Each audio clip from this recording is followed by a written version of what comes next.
Aquel amanecer del 10 de agosto de 1792 no se parecía a ningún otro que París hubiera visto antes.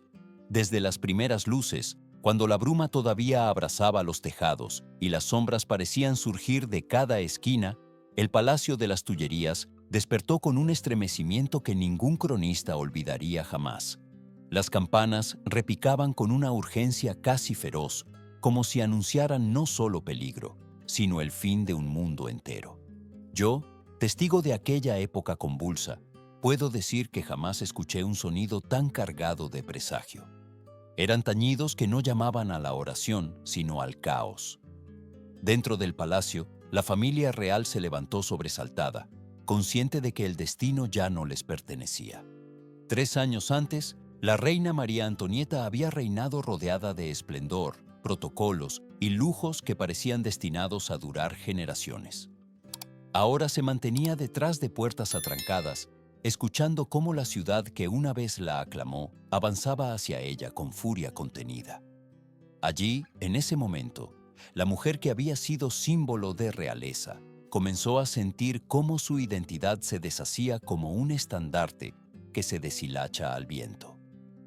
Desde mi mirada de cronista antiguo, recuerdo cómo el palacio ya no era hogar ni refugio. Tras el fallido escape hacia Varennes en 1791, las Tullerías se habían convertido en una prisión engalanada. El pueblo, que alguna vez creyó en la corona, ahora murmuraba traición con cada paso. Panfletos y caricaturas se extendían por las calles, ridiculizando a la reina, llamándola Madame Déficit, acusándola de devorar las riquezas de Francia, mientras el pueblo sangraba por hambre y revolución. Su origen austríaco se volvió un estigma, una carga que algunos interpretaron como prueba irrefutable de conspiración. Mientras las campanas seguían clamando, un rumor de acero comenzó a inundar la explanada del palacio. Eran pasos, cientos de pasos, miles quizá. Guardias nacionales, ciudadanos armados, antiguos súbditos del rey que ahora marchaban contra él. Los veía avanzar como un río oscuro que crecía con cada calle que atravesaba. En los ojos de muchos brillaba la exaltación, en los de otros, un odio templado por años de frustración. Las banderas ondeaban como si el viento mismo exigiera justicia, aunque esa justicia estuviera teñida de venganza.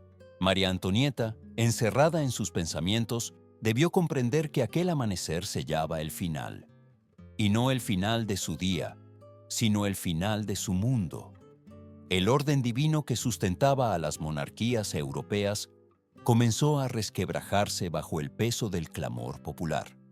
Los guardias suizos dentro del palacio permanecían firmes, disciplinados, decididos a resistir. Sin embargo, la indecisión del rey Luis XVI los condenaría a todos. Su negativa a autorizar el uso de la fuerza permitió que el destino siguiera su curso sin resistencia. Mientras la multitud rodeaba el palacio, París parecía contener la respiración, esperando el estallido inevitable. En aquel instante, la historia comenzó a moverse con una crudeza que ningún monarca podría detener. Las Tullerías, ese símbolo de poder, estaban a un suspiro de convertirse en un campo de ruinas morales. Y así comenzó la caída de una reina cuya historia aún hoy provoca debate, indignación y tristeza. Nada volvería a ser igual después de ese amanecer. El avance de los insurgentes hacia las Tullerías no fue un arrebato espontáneo, sino la consecuencia dolorosa de años de desconfianza acumulada. Desde el día en que la familia real había intentado huir hacia Varennes, el vínculo entre monarquía y pueblo se había roto como una cuerda desgastada, que finalmente cede bajo la tensión. Desde entonces, cada gesto de la reina, cada susurro en los pasillos del palacio, era interpretado como intriga, traición o desprecio hacia quienes padecían el peso de la miseria. En los mercados se hablaba de ella como si fuese enemiga del propio suelo francés, y ese resentimiento, alimentado por rumores y panfletos incendiarios, caminaba ahora hacia su puerta convertido en furia colectiva.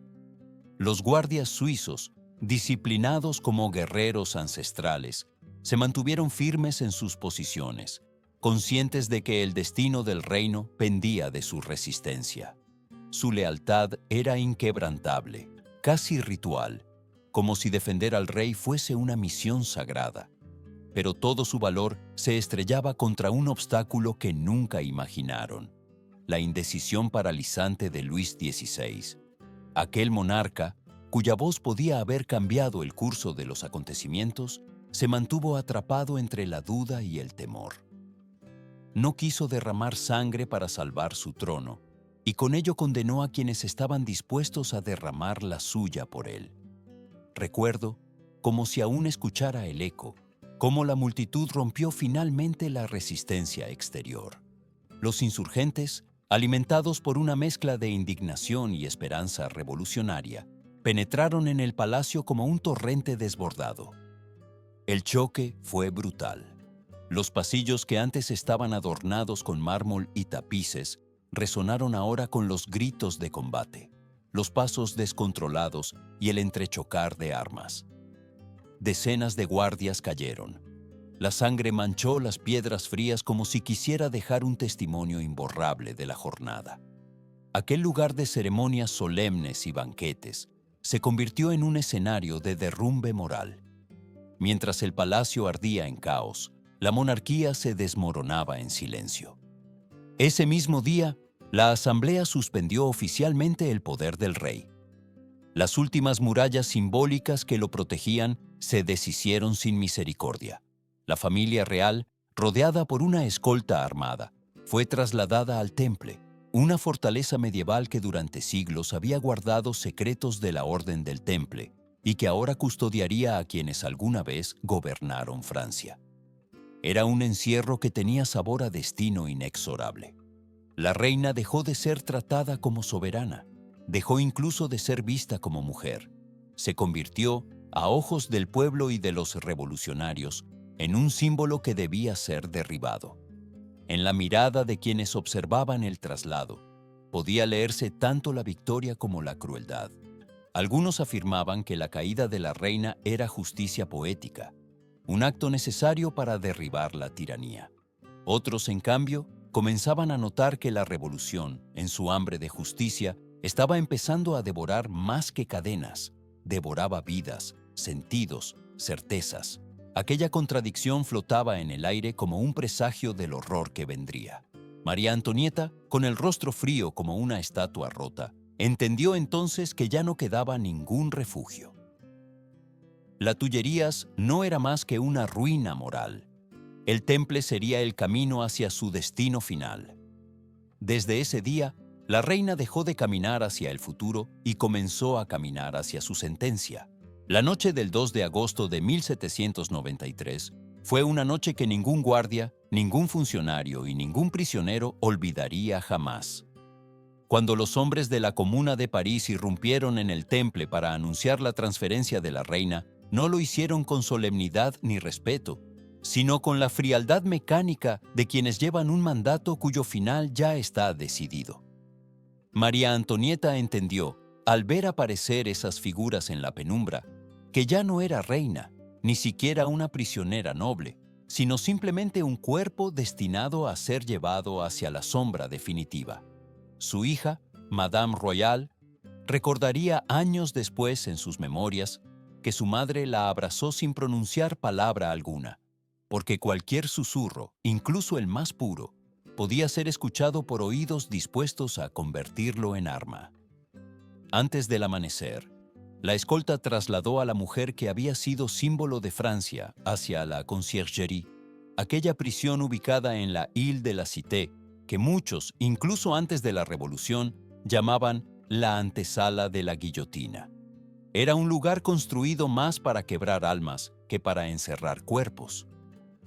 Allí, frente al registro oficial, su nombre fue amputado por decreto. Ya no era María Antonieta de Austria ni la reina de Francia, era simplemente la viuda Capeto, un nombre que sonaba como una sentencia en sí mismo, como si con esas dos palabras quisieran borrar cada rastro de dignidad que alguna vez llevó. La celda que le asignaron era un espacio miserable, encerrado entre muros de piedra húmeda que parecían sudar frío durante toda la noche. Medía apenas unos pocos pasos de ancho, inclinándose sobre el río como si el agua misma quisiera reclamarla. El suelo estaba cubierto de paja rancia, y el aire, saturado del olor de los cuerpos y del moho, se volvía más pesado con cada respiración. Según los planos conservados y los testimonios de la época, era un espacio tan estrecho que incluso las ratas pasaban por las grietas como si fueran dueñas del lugar. El cronista medieval que soy no puede evitar comparar aquel cubículo con un nicho prematuro, un anticipo de la tumba donde el silencio es ley. Para asegurarse de que no hubiese ningún intento de comunicación ni gesto considerado clandestino, 2 gendarmes permanecían dentro de su celda día y noche, mirándola sin descanso, incluso cuando intentaba cambiarse o limpiarse. No existía intimidad, no existía humanidad. Su cuerpo fue expuesto a la mirada constante, como si cada aliento suyo debiera ser controlado por la revolución. En los testimonios del oficial Michonis se confirma esa vigilancia sin tregua, un tormento psicológico que hubiera quebrado a cualquiera. Pero la reina resistió en un silencio que parecía hecho de acero fracturado. Los médicos que lograron examinarla, con permisos limitados y vigilados, describieron su estado como alarmante: hemorragias uterinas, adelgazamiento extremo, agotamiento profundo. El sufrimiento físico era real, palpable, pero más devastador aún era el desgaste mental. Y todo ello ocurría mientras los ojos del pueblo exigían más. Cada día su rostro perdía color. Cada noche su espíritu recibía un golpe distinto. Para finales de septiembre, la transformación era tan evidente que incluso observadores extranjeros, como el embajador británico Lord Gower, reportaron que su cabello, otrora símbolo de elegancia real, se había tornado completamente blanco. Aún así, en medio de ese deterioro que parecía no tener fondo, hubo un instante de resistencia íntima. Un pequeño acto de rebeldía silenciosa que la historia casi pierde. La carta que intentó enviar a su cuñada, Madame Elizabeth. En ella escribió: «No me queda ya esperanza alguna en este mundo». Era un lamento, sí, pero también una manera de afirmar que no habían logrado doblegarla por completo. Sin embargo, la carta fue interceptada y jamás llegó a su destino. Como tantas otras cosas en su vida, incluso sus últimas palabras privadas fueron arrebatadas. En la conciergerie, María Antonieta ya no caminaba hacia un juicio justo, caminaba hacia un final ya escrito. Era una sombra en un mundo que había decidido borrarla. El 14 de octubre de 1793 amaneció con un cielo pesado, tan gris que parecía anunciar un presagio oscuro sobre París. Aquel día, en la gran sala de la conciergerie, la revolución iba a presentar no un juicio, sino un espectáculo disfrazado de justicia. Cuando los guardias condujeron a María Antonieta hasta la sala, el murmullo de los presentes era como el zumbido de un enjambre dispuesto a atacar a su presa. Habían seleccionado cuidadosamente a los espectadores, fanáticos, partidarios de los jacobinos, hombres y mujeres que no buscaban verdad, sino ver caer a quien habían convertido en el rostro de todos sus dolores. La reina apareció con un vestido negro y un tocado blanco sencillo. La austeridad de su vestimenta contrastaba con la ferocidad del ambiente. Su rostro estaba pálido, los ojos hundidos, pero mantenía una postura firme, casi desafiante. En ese instante, incluso yo, que observaba la escena con la frialdad de un cronista acostumbrado a muertes y batallas, comprendí que aquella mujer estaba dispuesta a soportar la humillación sin entregar su dignidad. Pero la revolución no quería dignidad, quería destrucción. Los cargos fueron leídos con la solemnidad falsa de quienes ya habían decidido su destino mucho antes de que pronunciara una sola palabra.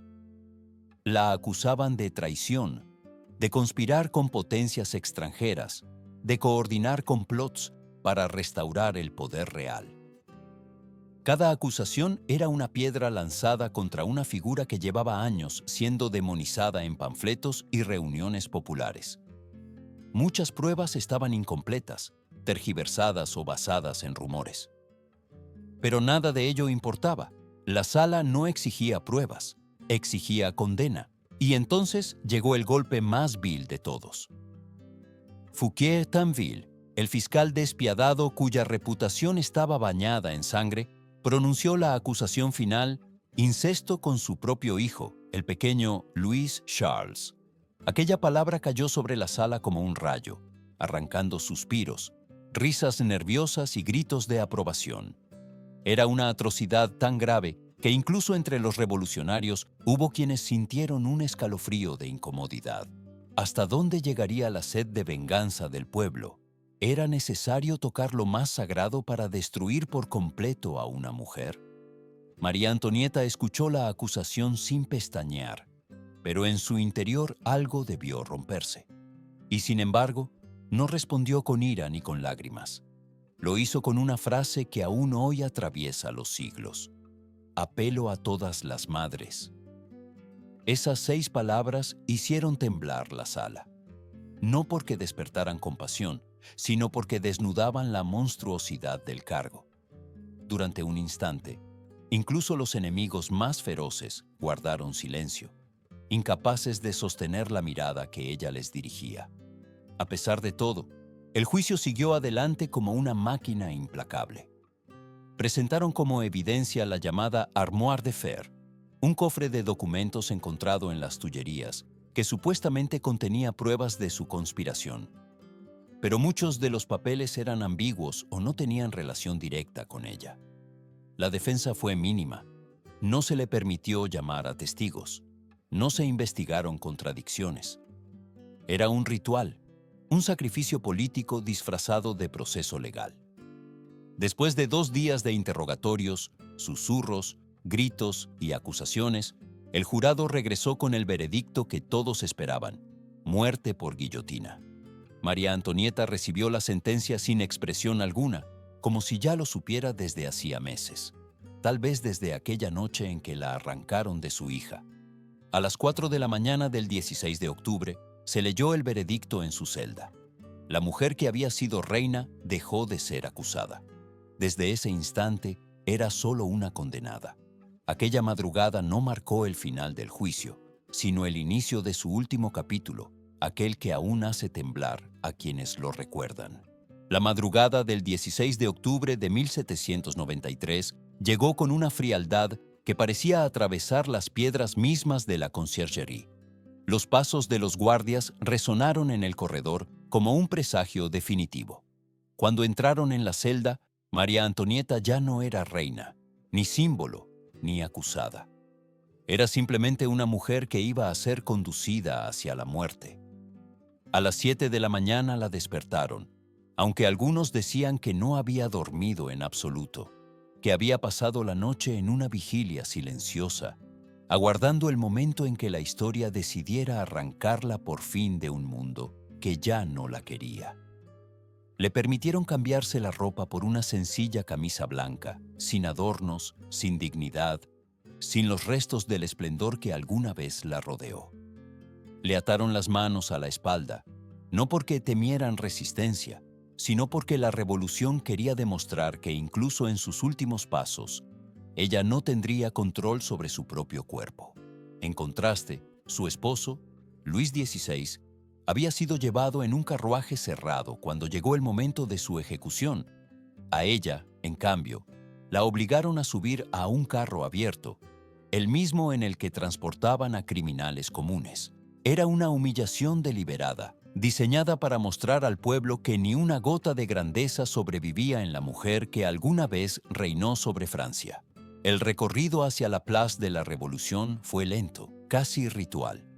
La multitud se congregó a lo largo de la Rue Saint-Honoré, formando un corredor humano que parecía dividir la ciudad en 2 mundos irreconciliables. Algunos gritaban insultos, levantaban los puños, exigían justicia teñida de sangre. Otros observaban en silencio, con una mezcla de horror y fascinación, como si estuvieran contemplando un funeral público del antiguo orden. Yo, desde la distancia, veía aquel carro avanzar como una reliquia fúnebre movida por el odio del pueblo. La apariencia de la reina no dejaba dudas del tormento que había sufrido. Su rostro estaba pálido, sus mejillas hundidas, su figura quebrada por el encierro. Su cabello, cortado previamente por el asistente del verdugo, mostraba mechones blancos como nieve prematura, un recordatorio cruel del miedo, el dolor y la degradación que había soportado. Aún así, en medio de esa desolación, mantuvo la cabeza erguida. No habló, no lloró, no imploró. Caminaba hacia la muerte con la misma compostura con la que un caballero medieval aceptaría su destino tras perder una batalla. Al llegar al cadalso, el verdugo Henri Sanson la ayudó a subir los escalones. La madera crujió bajo sus pies, como si la estructura misma reconociera el peso simbólico del momento. Se dice que en un instante, mientras intentaba mantener el equilibrio, pisó accidentalmente el pie del verdugo. La reacción fue inmediata, tan humana que traspasó el tiempo. «Perdóneme, señor, no lo hice a propósito». Aquellas palabras, las últimas que pronunció en vida, cayeron sobre la multitud como un susurro inesperado, casi imposible de odiar. En aquel instante, incluso el pueblo que había clamado por su muerte quedó suspendido entre el desprecio y la extraña sensación de estar mirando morir a un ser humano, no a un monstruo. A las 12:15 de la tarde, la cuchilla cayó. El sonido metálico cortó el aire como una sentencia definitiva, seguida de un silencio tan denso que parecía absorber todos los gritos contenidos. Fue solo después de ese silencio que estallaron los vítores de «Vive la République». Pero quienes estaban más cerca afirmaron que incluso en ese tumulto hubo un instante en que nadie quiso mirar directamente el cuerpo. La muerte, cuando finalmente llegó, no trajo gloria. Solo dejó un vacío que ni las palabras ni la revolución podían llenar. El cuerpo fue colocado en un ataúd simple, sin nombre, sin símbolo. Fue enterrado en una fosa común en el cementerio de la Madeleine, junto a otros condenados de aquellos días oscuros. Así terminaban los restos físicos de una reina, pero no el debate sobre si su muerte había sido justicia o venganza. Cuando la cuchilla cayó y el cuerpo de María Antonieta fue sepultado en una fosa anónima, muchos en París creyeron que la historia había terminado. Pensaron que con la muerte de la reina se cerraría el capítulo más oscuro del antiguo régimen, que el dolor del pueblo encontraría alivio y que la revolución, purificada por sangre, marcharía hacia una nueva era. Pero el tiempo, juez silencioso de todos los hombres, demostró que ningún final impuesto por la violencia es un final verdadero. La muerte, por sí sola, nunca calma el hambre de justicia. Solo deja heridas que tardan generaciones en cicatrizar. Pasaron más de 20 años antes de que la historia diera un giro inesperado. Con la restauración borbónica en 1815, los restos de la reina fueron exhumados y trasladados a la Basílica de Saint-Denis, lugar de sepultura de los reyes de Francia. Allí, donde yacían figuras que habían moldeado el destino del reino durante siglos, María Antonieta recuperó su identidad perdida. Fue una reinhumación solemne, casi sagrada, como si el país que la había condenado a morir quisiera ahora devolverle la dignidad arrebatada. Y yo, que había sido testigo de su caída, comprendí que la historia tiene sus propios equilibrios, a veces crueles, a veces misericordiosos.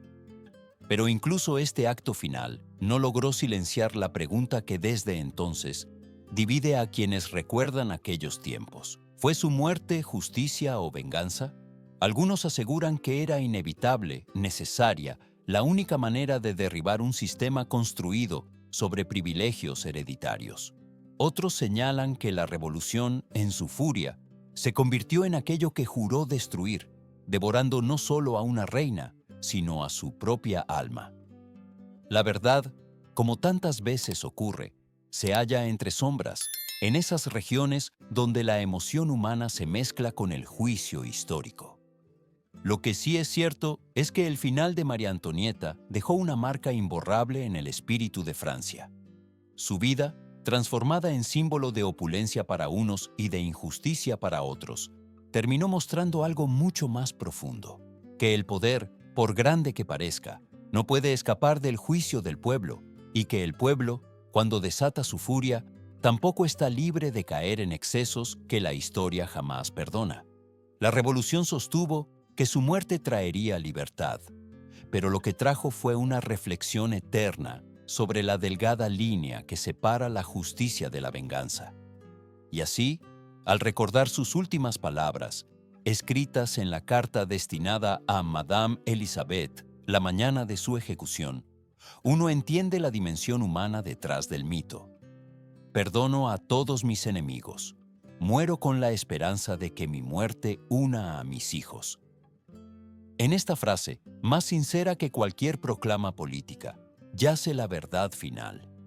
No fue la reina quien habló, sino la madre, la mujer, el ser humano agotado pero aún capaz de perdonar. Hoy, siglos después, su historia sigue viva. No porque celebre la caída de una monarquía, ni porque exalte la furia revolucionaria, sino porque nos obliga a mirar de frente lo que somos capaces de hacer cuando creemos tener la razón absoluta. Ante la tumba de María Antonieta, no juzgamos solo a una reina. Nos juzgamos también a nosotros mismos. Y ahora, al cerrar esta historia, te invito a reflexionar con sinceridad. ¿Qué representa para ti la muerte de María Antonieta? ¿Fue justicia? ¿Fue crueldad innecesaria? ¿O fue el resultado inevitable de un mundo desbordado por la desesperación y la ira? Déjame tu opinión en los comentarios y comparte tu visión sobre la violencia y la injusticia en la historia. Tu voz importa, porque es en el debate donde entendemos mejor quiénes somos y hacia dónde queremos caminar.